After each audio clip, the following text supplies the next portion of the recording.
The thing about expectations is that they're so rarely met. There are so many things you expect to be wonderful that turn out to be terrible or even worse, just fine. My expectations were turned up high when it came to Match of the Century from Paolo Mori and Deep Print Games. I even publicly declared my expectations. Here is a new game from probably my favourite designer being published by a company that take games seriously. Deep Print is a new venture that is helmed by people who have decades of experience in the gaming world and have proven they can publish high-quality games in their short existence. This had to be brilliant, right? It couldn't be bloody rubbish. The thing about expectations is that they are so rarely met. Well, after having played Match of the Century a lot, I can say without reservation, this is one of those rare instances that not only have my expectations been met, but exceeded. Match of the Century is brilliant, and I'm going to tell you why.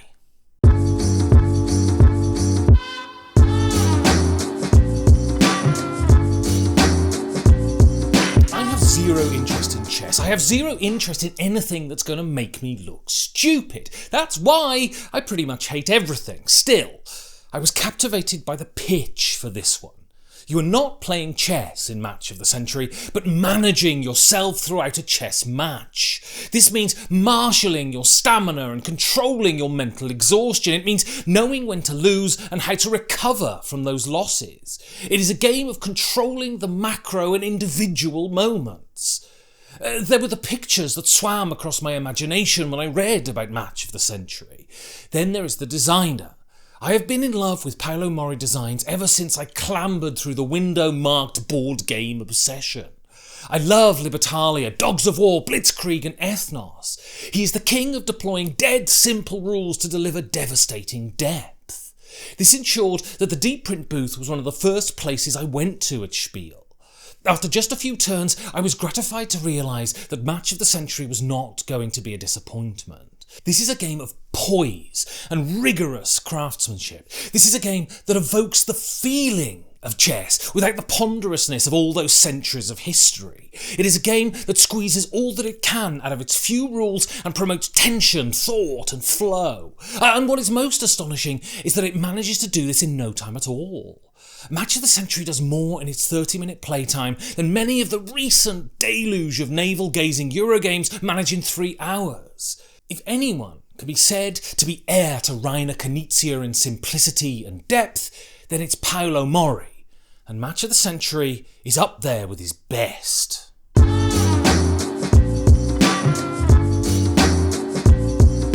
Match of the Century, players assume the roles of Russian Boris Spassky and American Bobby Fischer, the finest chess players in the world in 1972. This was a significant event in the Cold War, as the outcome would act as a vindication for either system.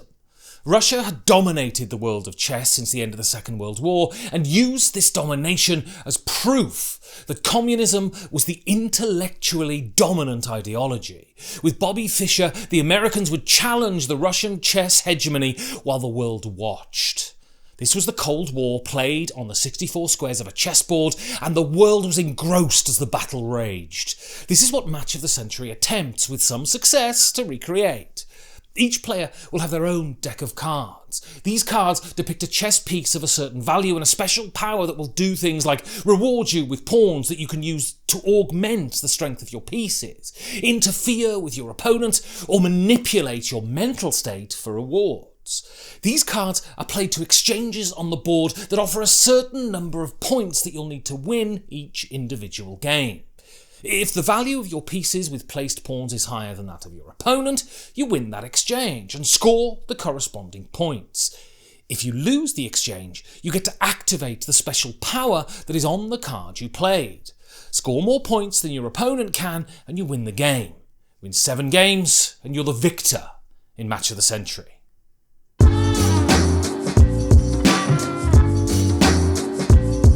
Match of the Century is such a beautifully tooled machine. This is Swiss horologist levels of engineering. There is zero fat on this game, with every card you play being hugely consequential.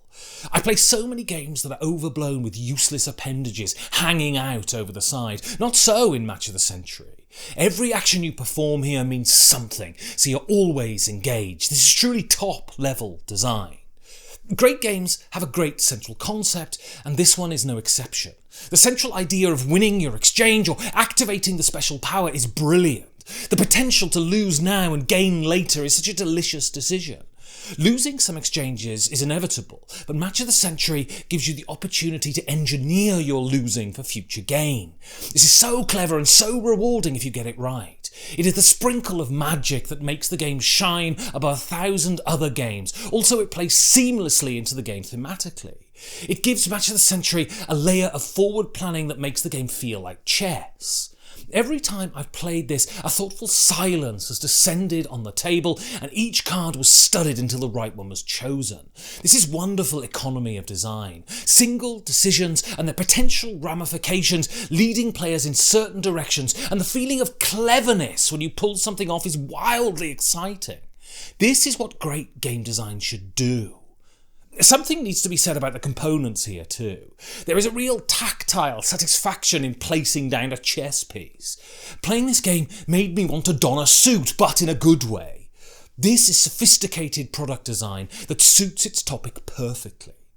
Then there is the mental endurance track. This will provide you with the pawns and cards you need to gain your victory.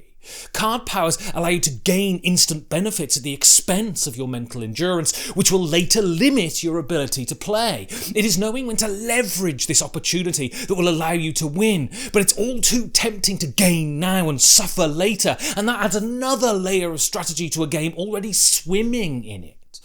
Also, the numbers on these tracks imply the relative mental robustness of the protagonist, a clever thematic touch that also improves gameplay as all thematic touches should.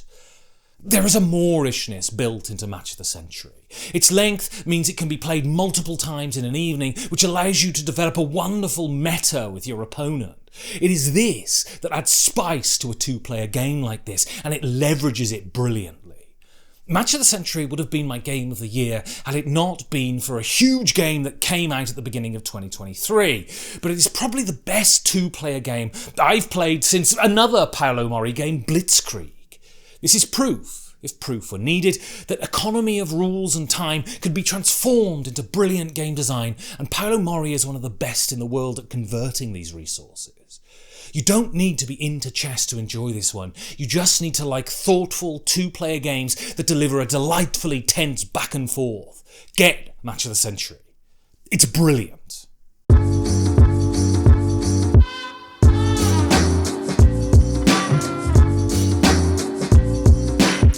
So much for watching. You can like the video if you liked the video, and you can sub to the channel for future videos. You can get great 5G4D merch at sameeple.com, and if you really liked this, you can help future videos get made by going to patreon.com/5G4D and supporting this channel and the podcast, like these wonderful people here. So, catchphrase you later!